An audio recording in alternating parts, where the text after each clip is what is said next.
Okay, so we are recording. Okay.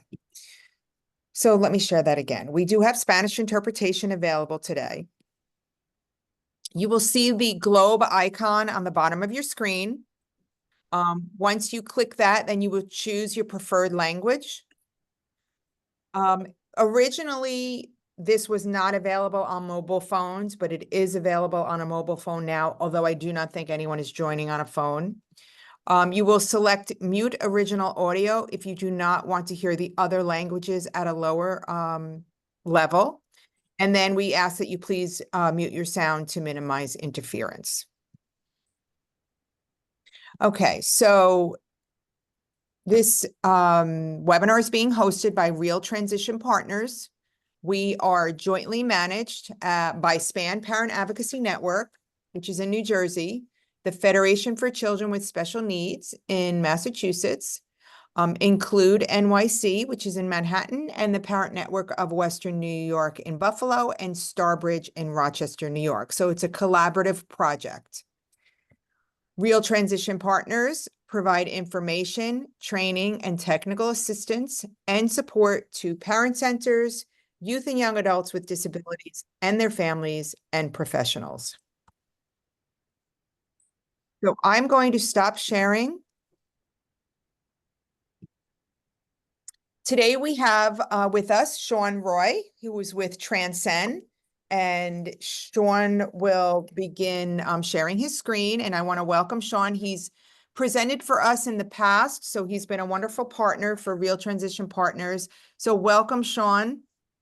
I do want to mention, I'm sorry, Sean, for 1 second. I will have a poll at the end for that I ask everyone to participate in. We are recording this. We will send a copy of the recording and the resources and the presentation out through the email that you registered with in Eventbrite.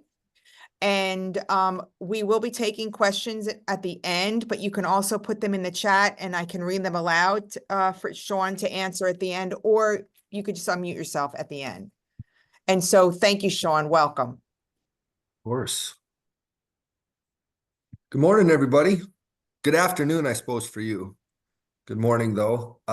Thank you, Dawn. Thank you, Real Transition Partners, for having me today to talk a little bit about how do we help families understand the employment process and see possibilities in employment. And so I have a little bit of content for you, and then we'll save time, as Dawn mentioned at the end, to be able to have some discussion around this. So I think that is equally important. So again, thank you, everybody. In terms of the chat, yeah, if you have any questions, I would throw them in the chat as they come to your mind, or any reactions too. I'd love to see reactions, and I might stop periodically just to ask Dawn if we have anything in the chat box. But if you see anything that's interesting, or if you dispute anything I say, go ahead and throw it in the chat box. That'd be great. So spend a little time together today. So those of you that haven't met me, this is the second time that I've presented for Real. I've also presented for Raise as well. So some of you may be familiar with my story, but those of you who aren't, I work for an organization called TransCen. We're a national training and consulting organization located in Rockville, Maryland, but I hold down TransCen's North office outside of Minneapolis, Minnesota. So that's why I said good morning, because it's 11 o'clock for me and noon for you guys. I am the Chief Innovation and Training Officer currently at TransCen. I've been doing this work for a while. My background, though, is of a family advocate. And so all of the Parent Center folks on the call today, I was at the Pacer Center here in Minneapolis for 15 years. Directed the transition projects during a portion of that time, did a lot of work around how do we engage families in employment. And so always just thrilled and happy to be talking to projects that are related to transition and families. First and foremost, I'm a sibling So the picture on the screen, the upper left, that's me and my brother Andrew. Andrew has a developmental disability. He's 8 years younger than I am, and really he's watching him grow up, watching my family navigate systems, helping with that process really forms a large basis for what it is that I talk about. Again, I'm a family center person. I do a lot of speaking and training on topics, not just around family engagement, but how do we promote meaningful work and community inclusion for individuals with disabilities. That's what it's all about. And I have a very strong interest in this idea. So again, I appreciate being able to share some thoughts today around how do we engage families in the employment process. So I'm hoping that you'll allow me to kind of meander a bit. I have thoughts, and in those thoughts are some pretty core concepts related to helping families understand the value of employment. What's probably would have been less effective for me is to come up here and try to talk about exactly how the VR process works, because it works a little bit differently in every state, and exactly how the DD process works and all of that stuff.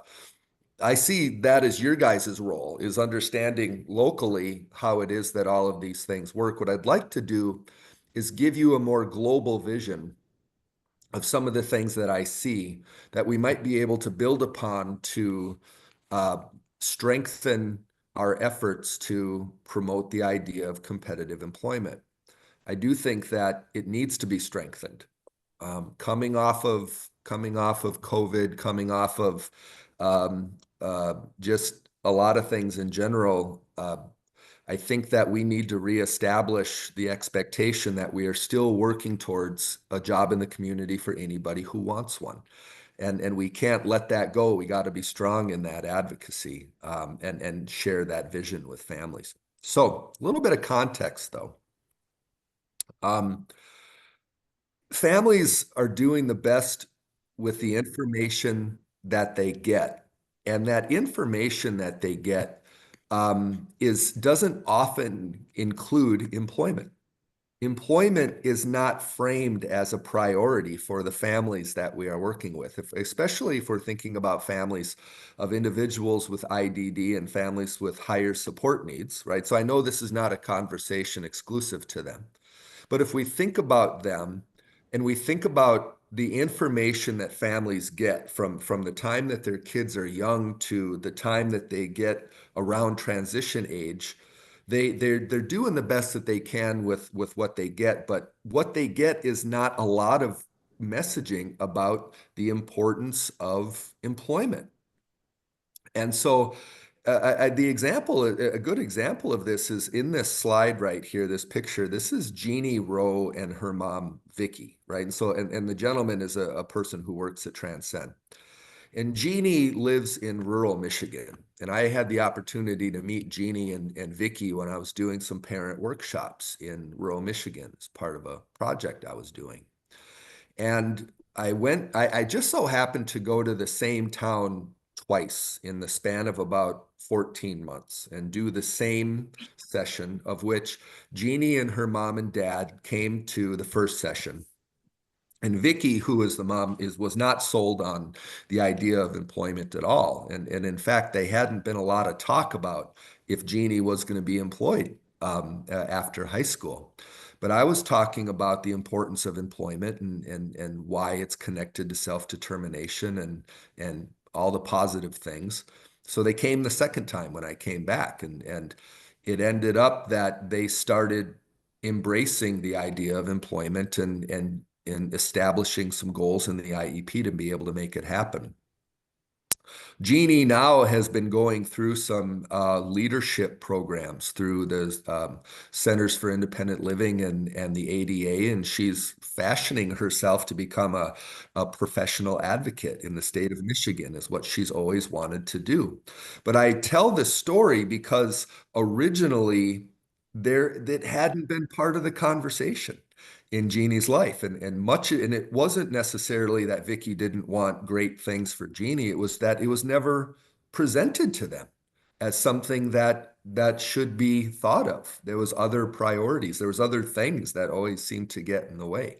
So I think that we have a kind of a to-do list if we want to get to where it is that we want to go.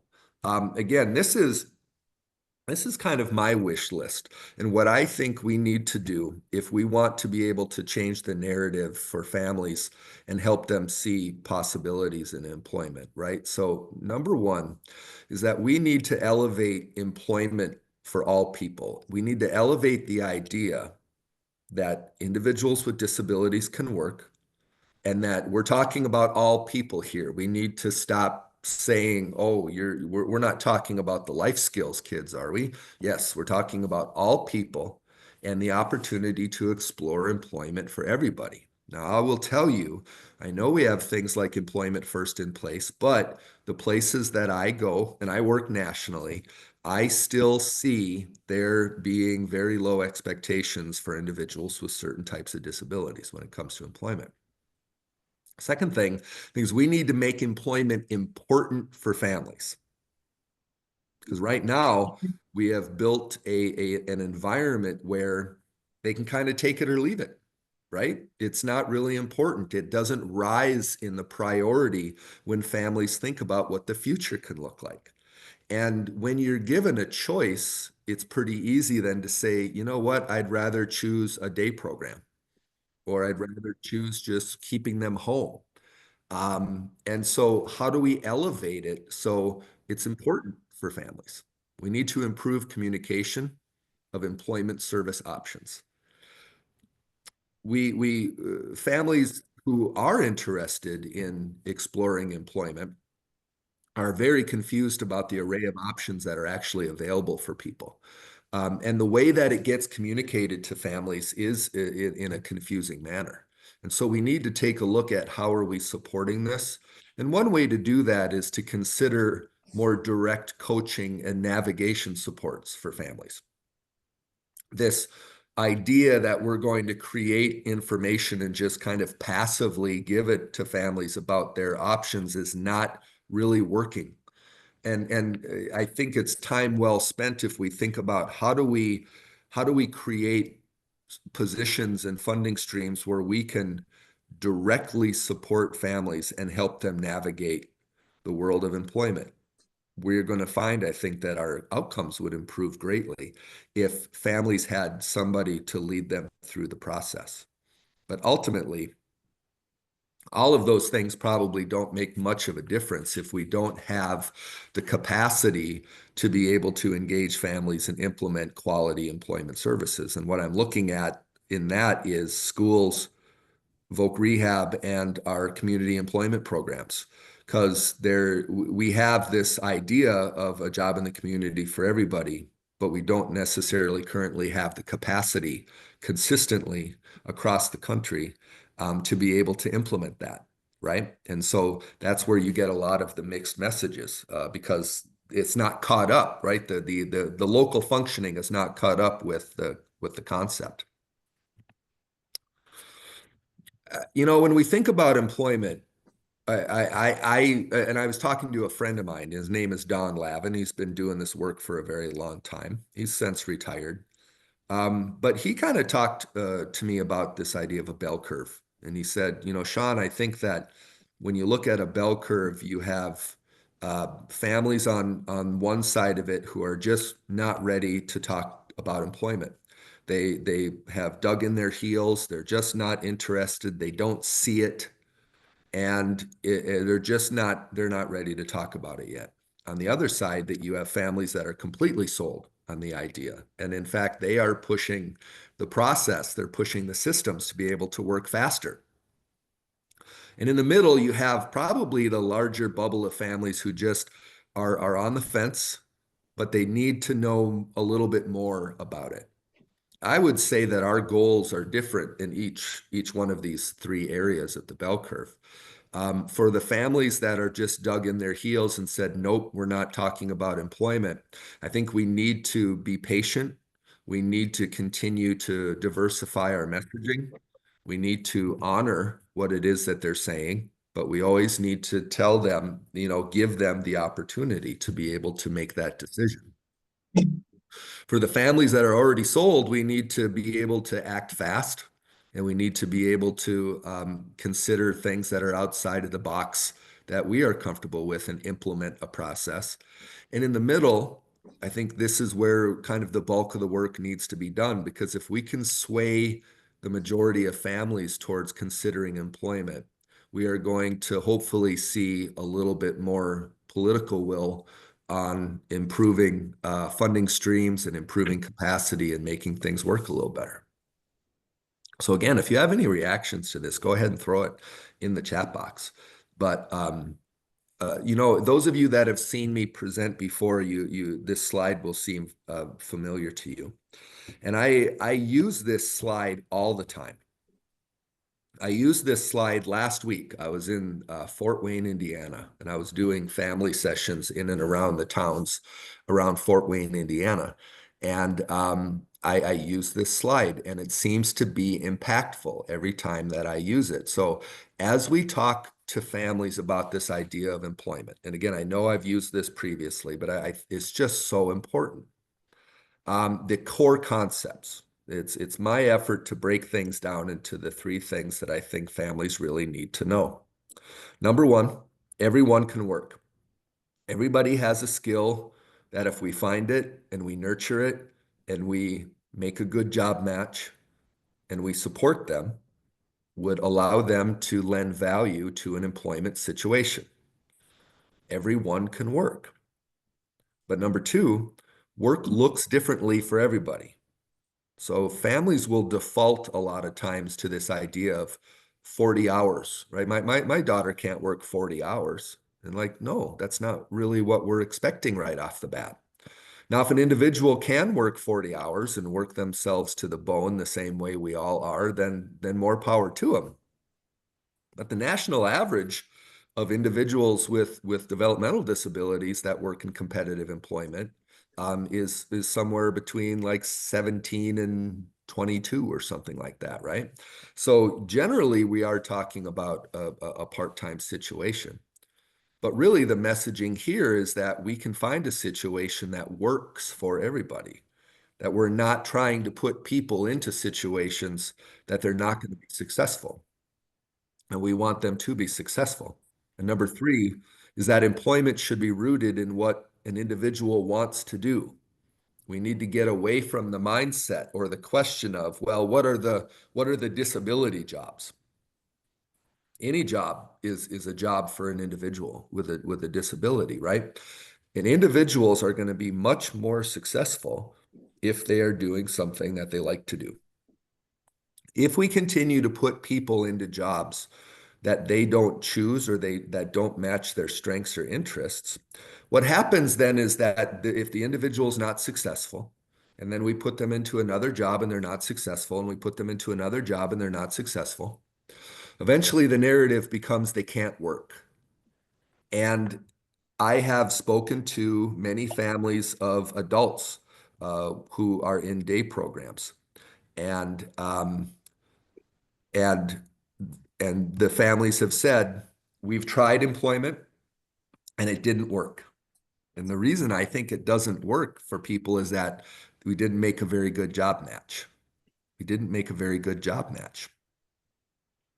So I was in Fort Wayne, Indiana, and I was doing this presentation, and there was a mom of a young lady, a 20-year-old lady, a person. So the mom had a 20-year-old with a disability who was still in the schools.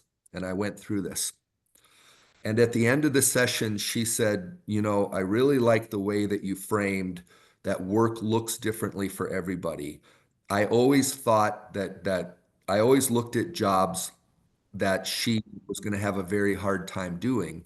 But now I know that we can look for jobs that she can do and it's still going to be successful. So these are simple messages that we can share with families.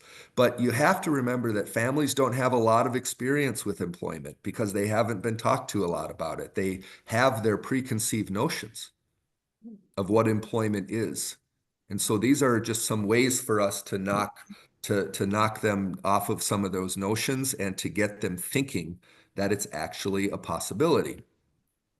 As I mentioned, I think it's very, very important that we make employment important for families.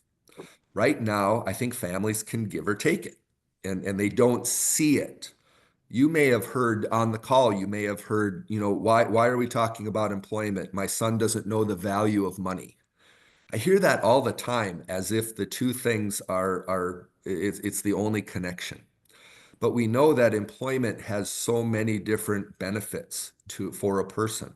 And again, these are the messages that we need to continue to send to families. What are the benefits of employment? A lot of them are listed on the slide here, right? What the benefits are. But I think the number one thing that I have found that has resonated for families is this idea of having a valued social role. Employment is very important to us in this country, and we pride ourselves on being a nation of workers. To the point where if you meet somebody at a party, within the first few minutes of your conversation, if you meet somebody new that you've never met before, chances are they're eventually going to ask you, what do you do? And if you really dig into that and think about that, it is kind of a weird thing that in our country, in our society, one of the acceptable questions for somebody that you meet for the first time is, what do you do? And the reason we're doing that is because employment gives people valued social roles, and we're trying to size people up.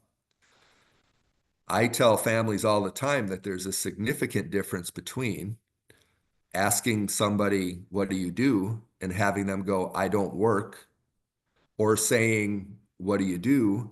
"Oh, I work 6 hours a week at Batteries Plus."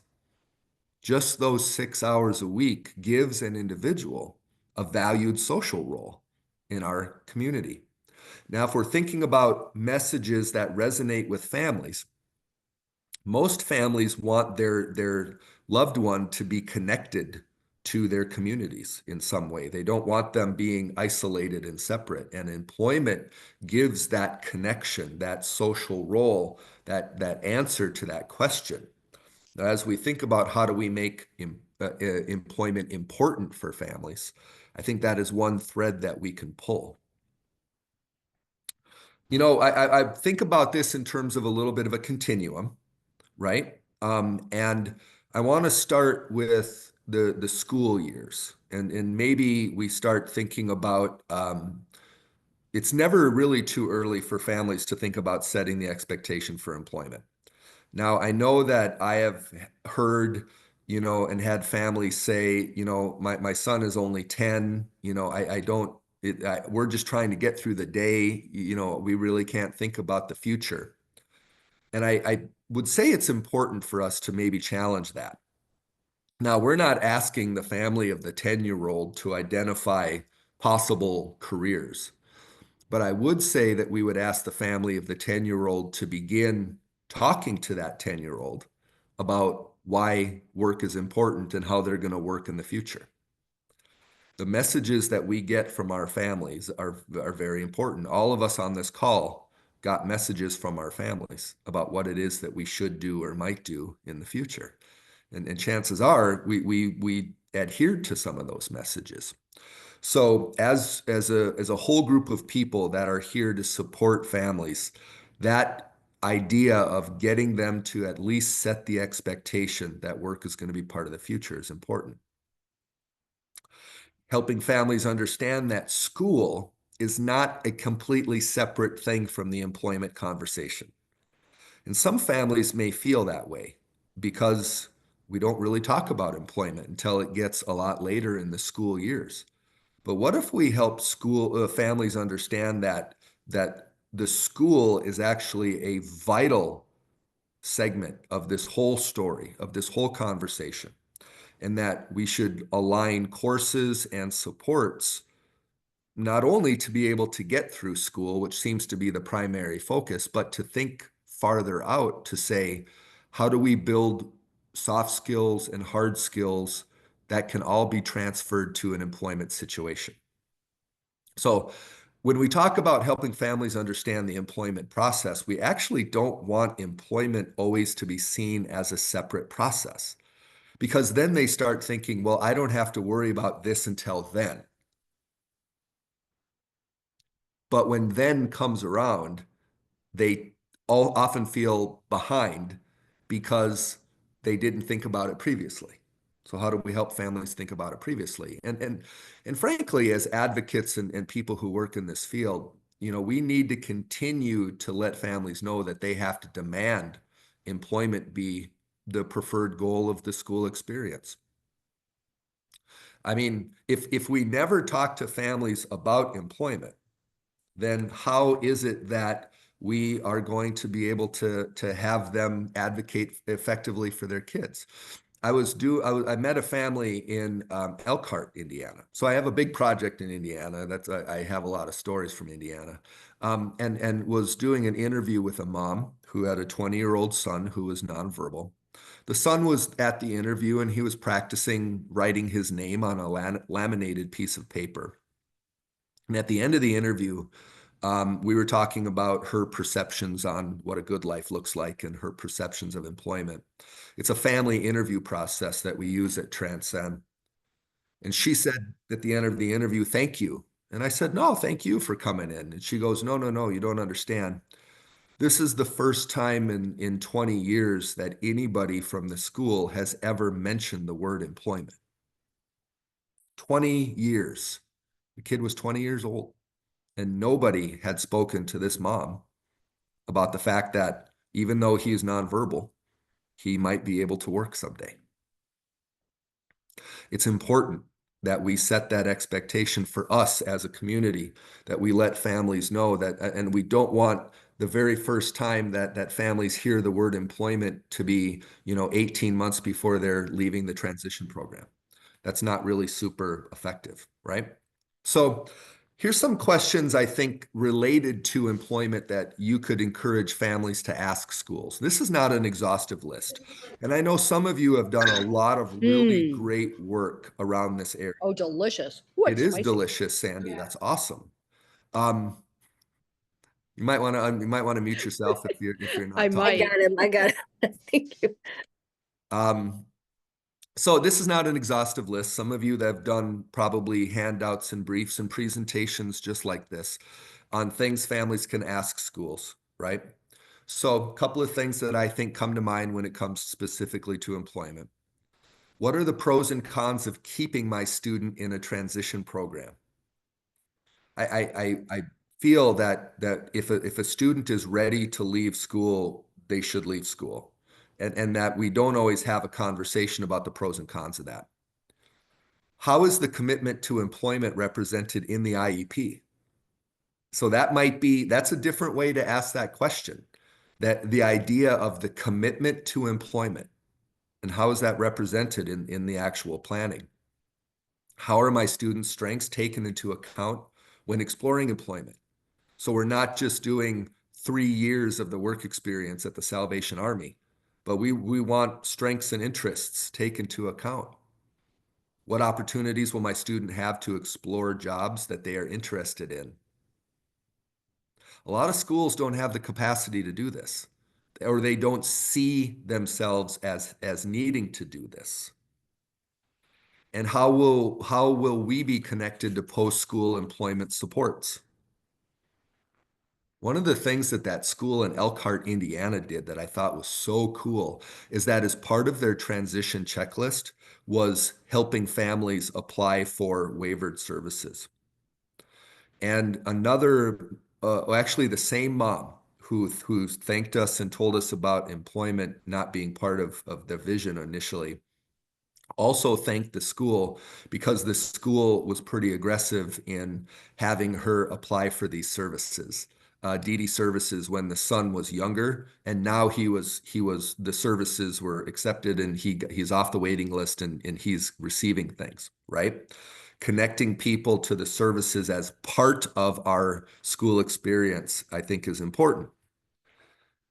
Another thing, families don't tend to understand is that the school really is the gatekeeper to employment during that portion of an individual's life.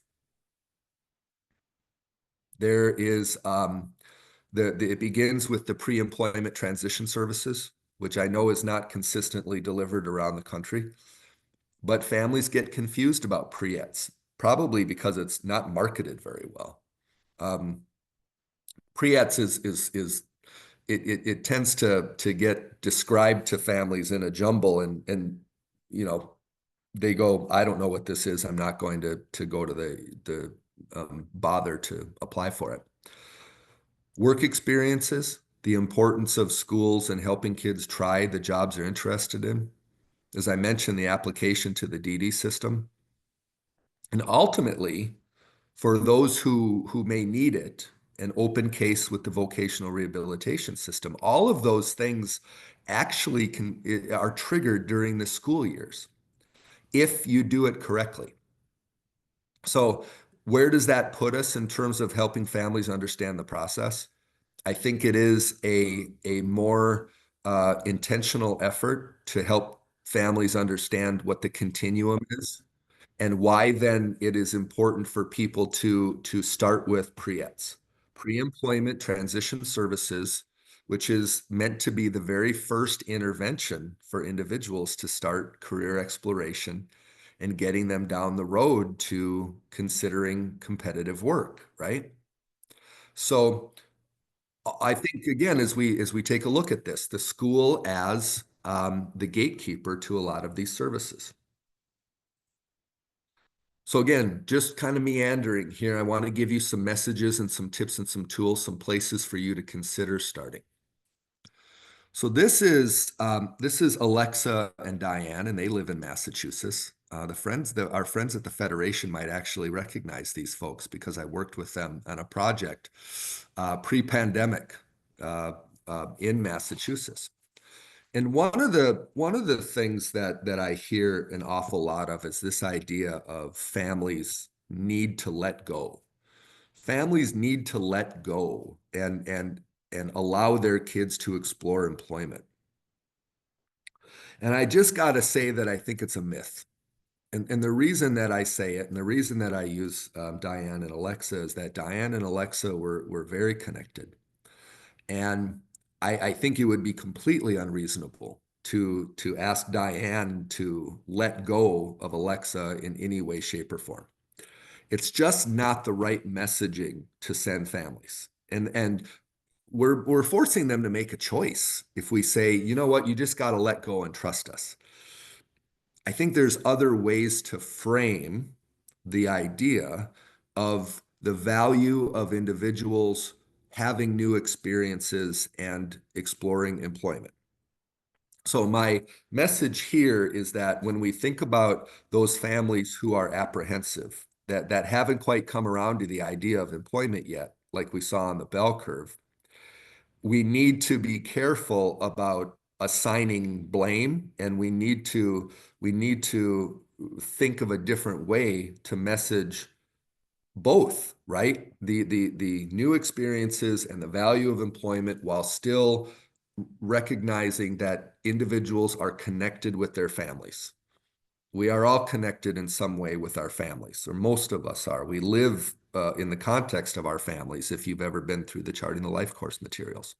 So I just would encourage us to not dwell on this idea of letting go. Rather, let's take a look at how do we frame new experiences. Now, one of the ways to do this, and I mentioned Charting the Life course, is to think about this idea of the life domains.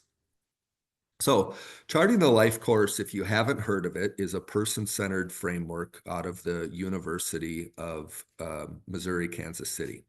I know that there's been some work done around Charting the Life course in the state of Massachusetts. I was there for some of it. And I am a subject matter expert in part of the training pool of Charting the Life course. And one of the concepts that they talk about is this idea of the life domains, that we all live in these interconnected life domains that help us live integrated lives of our choosing in the community. And generally, there are 6 domains that we talk about, right? Daily life and employment, community living, social and spirituality, healthy living, safety and security, and advocacy and engagement. Now, when we think about the future for individuals with disabilities, the thing that we tend to default to, or the two domains that we tend to default to the most, are safety and security and healthy living. How do we find a way to balance the scales so the other four life domains are taken into account? This is idea of a well-rounded life, a good life for a person. I'm trying to give you some messaging to families to be able to help them get to this place of seeing value in employment. Some examples of this are, a lot of the individuals that we support have very strong feelings about the issues that are impacting their communities. They may want to help when it comes to people being homeless, people being hungry, animals that need to be rehoused. Are we giving individuals the opportunity to be able to engage in advocacy and engagement in their communities? Are we being intentional about putting a web of relationships and friends and giving people the opportunity to have engage in their own leisure activities in the social and spirituality domain? Are we making sure that individuals are living independently? And when I say that, I don't mean necessarily away from their families, but I do think that being able to get from place to place, having some choice in terms of what it is that their home living looks like is important.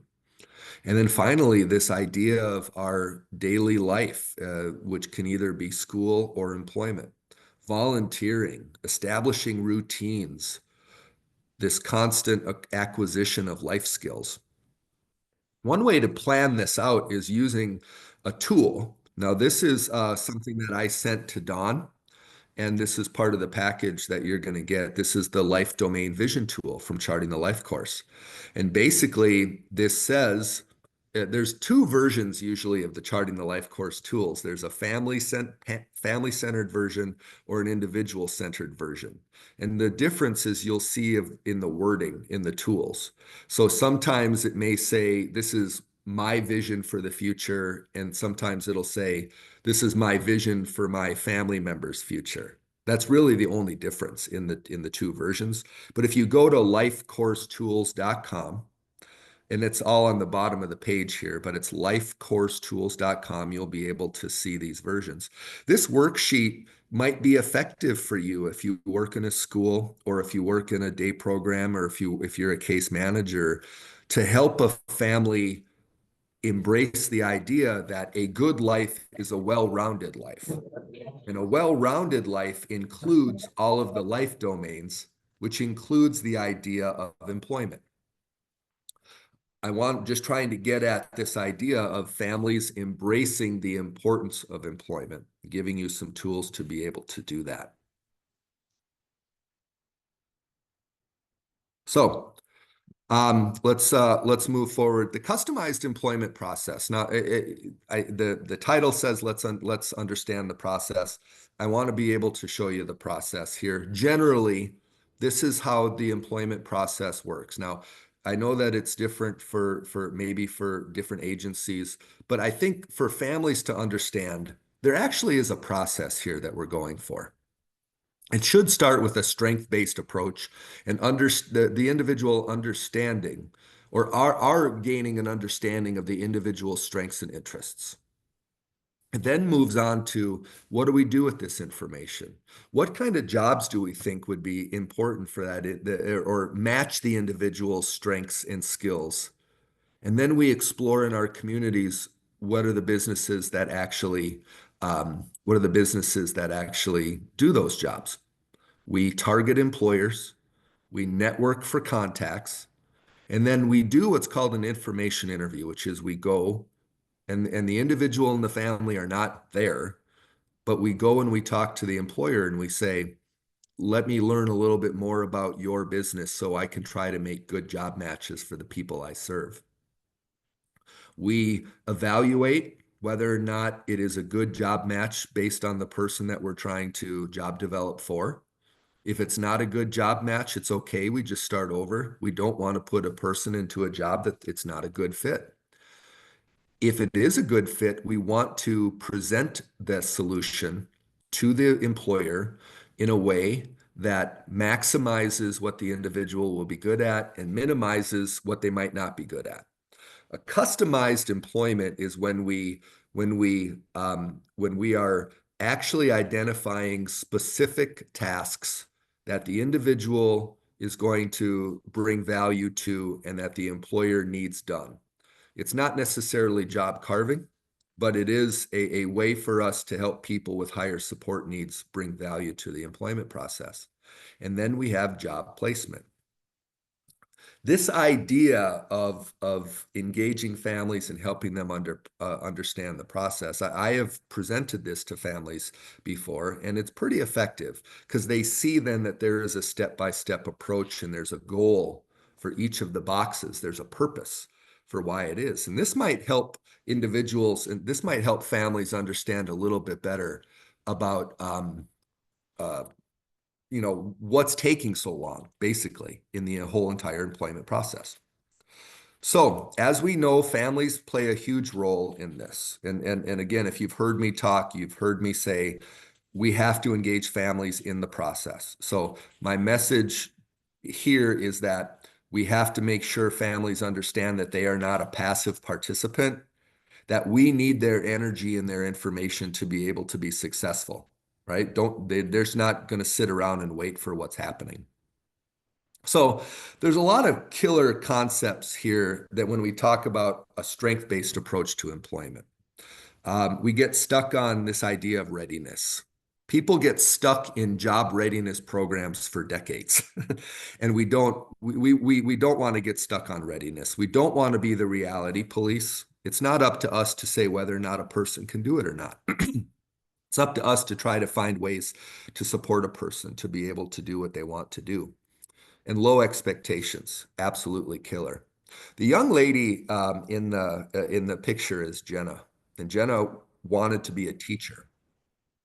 And the folks in Milwaukee, one of our employment programs that we operate in Milwaukee, worked with the school district to be able to give her some hands-on work experience as a teacher's aide, and then worked to help her get her certification in childcare.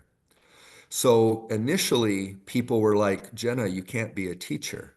But now Jenna works in a 4K classroom as a teacher's assistant. And her name is on the door just like everybody else's name, and she considers herself to be a teacher.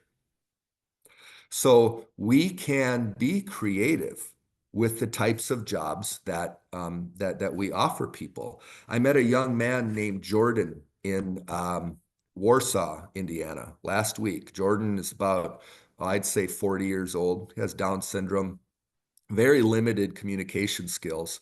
And we were talking about some of the things that he might like to do. And he wasn't telling me anything. He was too embarrassed to talk in front of the group. But then finally, as I was talking, he blurts out, police officer. It ends up that Jordan is very, very interested in doing something around law enforcement.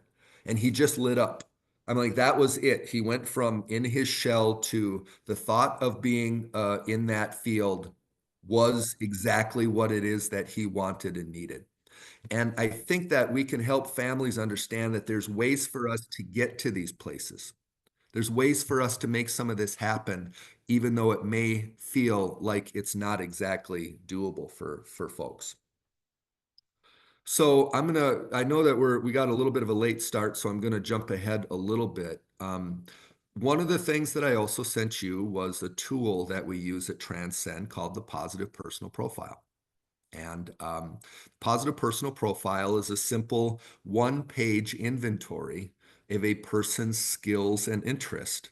And what we want to do is we want to begin developing a story around an individual that is positive. We're not going to find jobs for an individual based on what they can't do. We're going to find a job based on what they can do. And we need to that's called taking a strength-based approach. Using a simple inventory tool like the Positive Personal Profile allows us to begin creating the story around an individual about how they're going to lend value to an employment situation. What you want to do is you want to have as many people as possible who know the individual well contribute to the profile. You don't want to just do the profile and then throw it into a drawer. It doesn't work. So I want to give you a quick example here. Maddie is an individual who is deaf and blind. And again, somebody from our Milwaukee office worked with Maddie. And Maddie's file, of course, didn't really have a lot of positive things to say about her possibilities as being an employee. But we went through the positive personal profile process and found that she was curious. She loved to learn new things. She used tactile communication.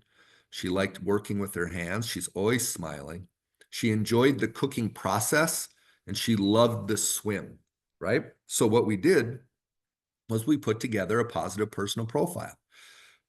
Accessing everybody that knew something about Maddie. And that's a picture of Maddie with her cat. She lives semi-independently with another roommate and some support staff.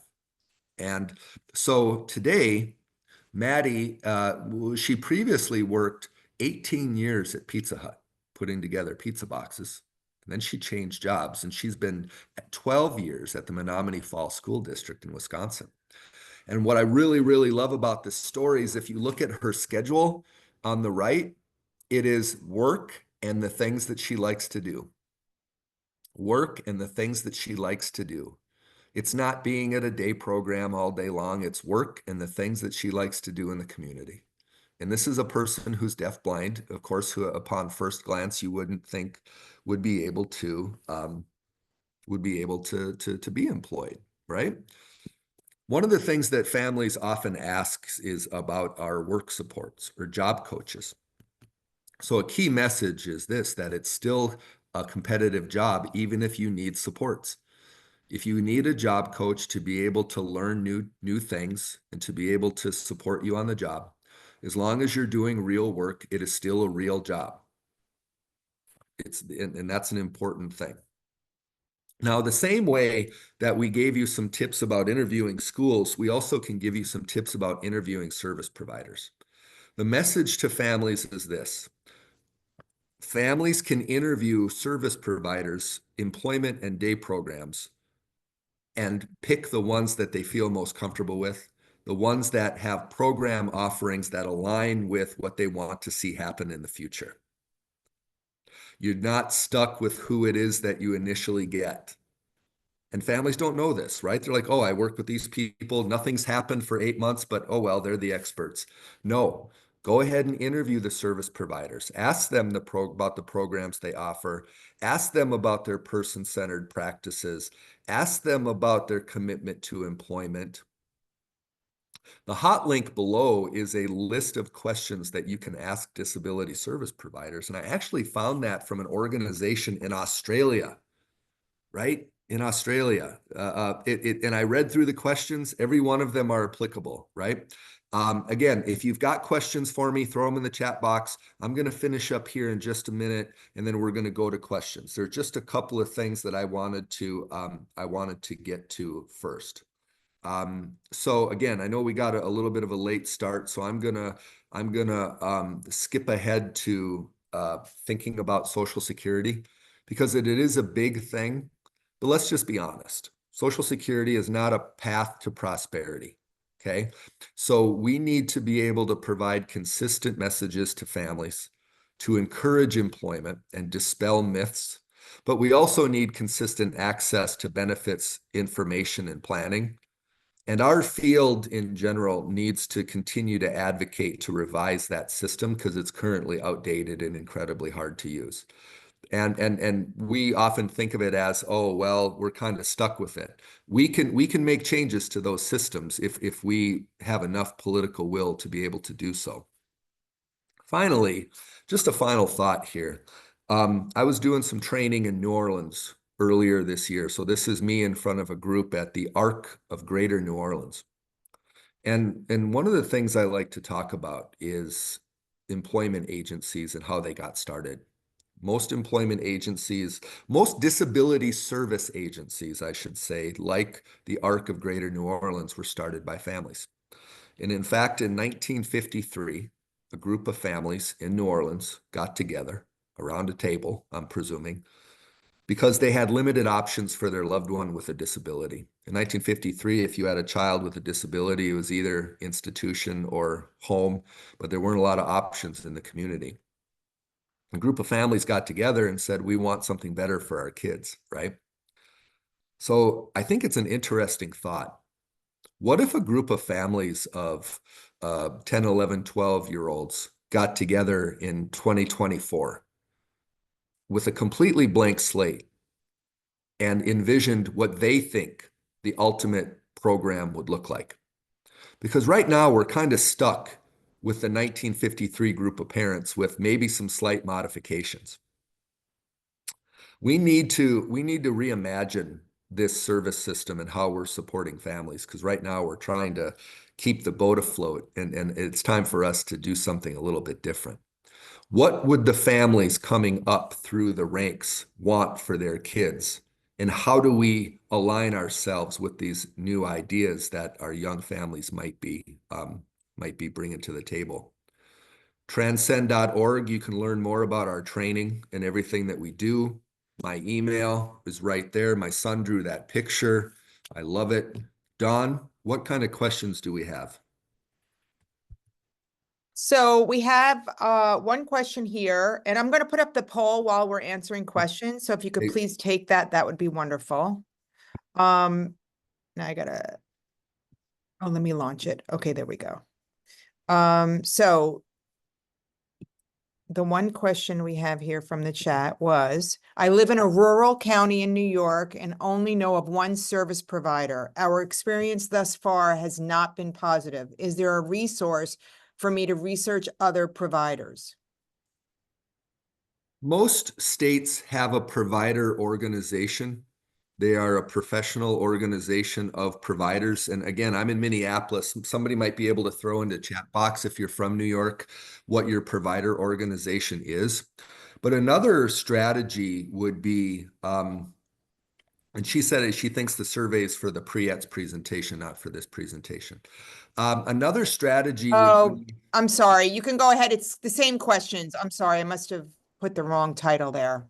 Go ahead. You could still. no, I'd say the strategy would be to talk to your regional office of your state DD agency and just say, hey, listen, how do we, we've had some issues. How do we increase or maybe get another provider to cover our area? It happens all the time when providers, they say, oh my gosh, now we're going to cover this county or that county, because it's not written in stone. But you do have to kind of approach people with the idea. There is another question, how to start the conversation with the school district about transition panel. I'm not sure I understand that. Liana, are you here? Can you unmute?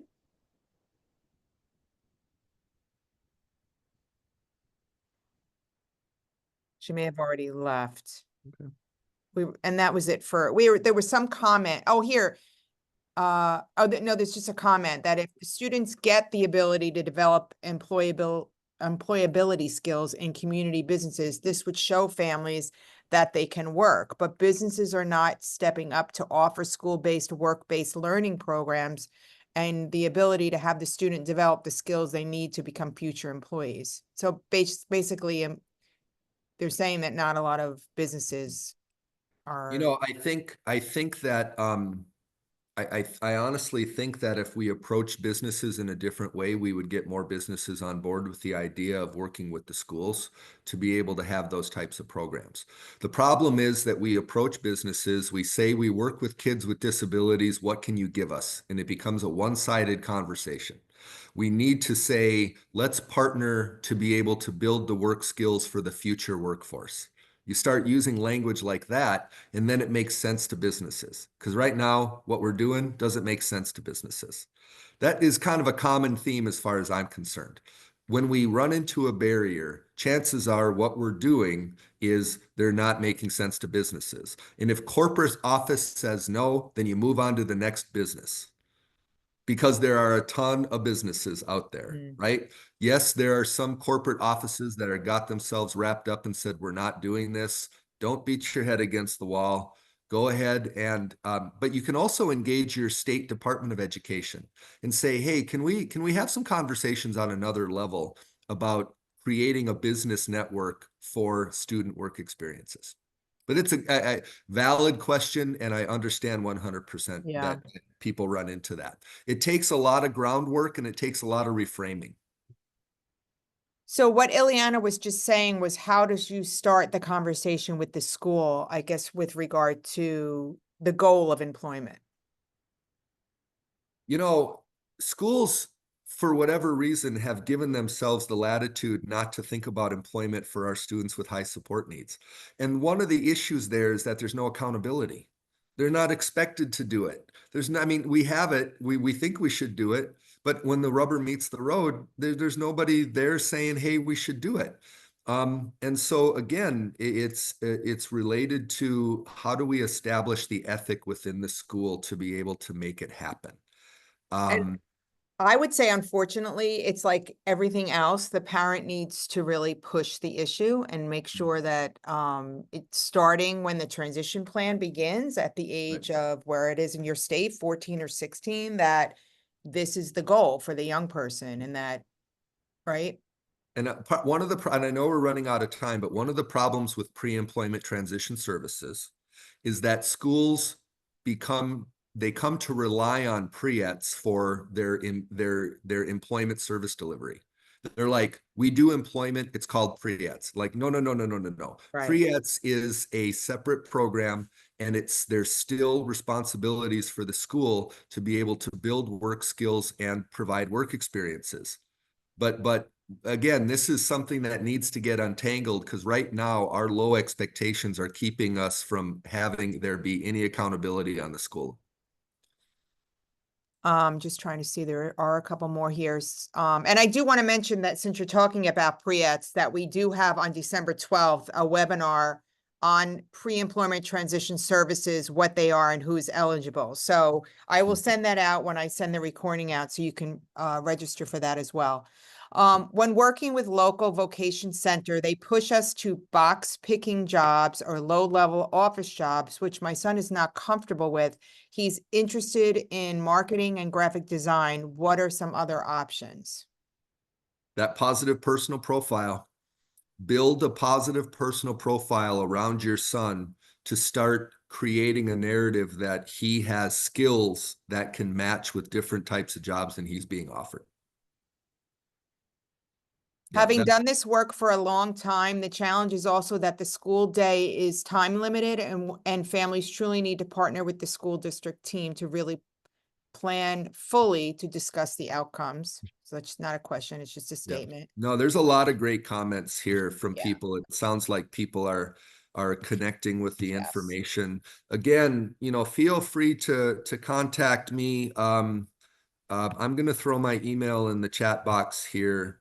And again, I know we're running out of time, but I've really appreciated the opportunity to kind of attack this in a different way. I hope that you guys found it helpful. And if there's anything else that, Don knows where to find me as well. Yes. But I just wanted to have it be more concept based and get us to that point where we're really thinking differently about what our And I appreciate that, Sean. Thank you so much. It was wonderful. I also put twice in the chat, I put the link to the resources you mentioned, a copy of your presentation, and I will also send that out to the email that you used when you registered. So thank you so much, as always. We really appreciate it. I think really we need to push. I mean, employment shouldn't be a second thought. It should really be an expectation for our young people, so. Well, I'm Thank glad you. that it was useful. I appreciate being able to spend a little time with you guys. Yeah. I Thank you. wish everyone a happy Thanksgiving. Yes, Thank you likewise. so much. Have a good rest of the day, everyone. You Thank too. you, Thank guys. you.